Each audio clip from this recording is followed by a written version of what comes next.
hey, if the thought of planning for your autistic adult child's future for after you're gone feels overwhelming, well, you're not failing. Okay, you're perfectly normal. That's exactly how all of us feel. We all feel overwhelmed and scared and those kinds of things. But not making a plan, well, that's much, much worse. And all you need to really do is take that first step. And after that first step, everything will make so much more sense and be so much easier. And I'm going to show you how to do that even if you feel completely stuck. All right, let's get going. Hey, my name is Ben Blackman. This is the After Us Project, and thank you for joining me here today. First of all, if you like what I'm getting ready to talk about, subscribe.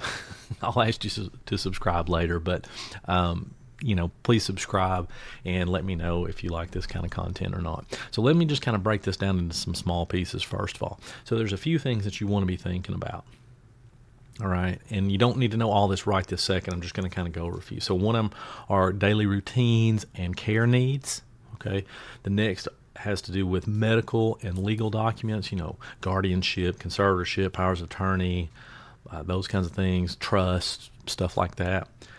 Then you've got financial planning, and that might just be, SSI or SSDI or whatever you have, or any other kind of benefits that might be available or that your child's already receiving.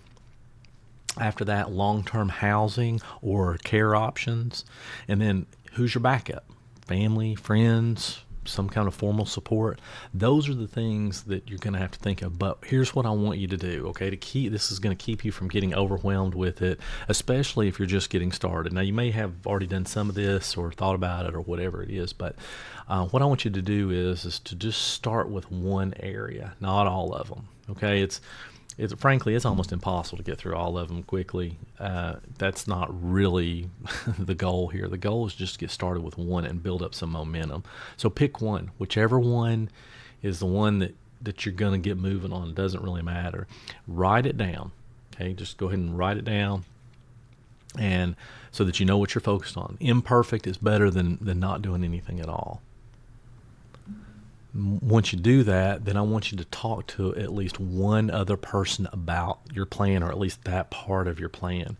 You don't want to do this in isolation. It is so difficult. And if you have a spouse, great. That works. I mean, that's great. Or the other parents in the picture, great. But if you don't, especially if you're a single parent, then you definitely have to talk to somebody else about this. And even if you are married, okay, y'all need to talk to somebody else about this. Somebody else needs to know what you're doing, okay?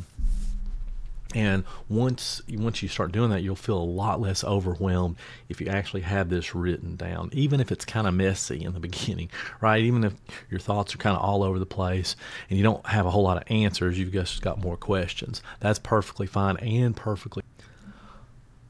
This is really where you get started. This is the part that's the hardest part, is getting started. Now, there's other parts that have become hard too.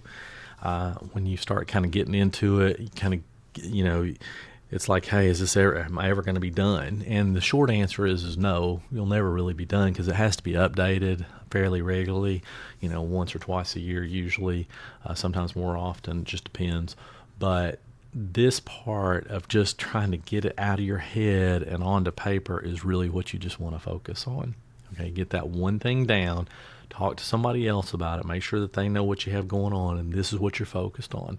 And remember, it's not about being perfect. It's just about making that first step and taking that first step, because you don't want somebody, if something were to happen, if somebody came in, you don't want somebody else guessing as to what your intentions are or how they can help, that kind of thing, or them trying to figure it out. I think we all know that, but sometimes we just have to be reminded.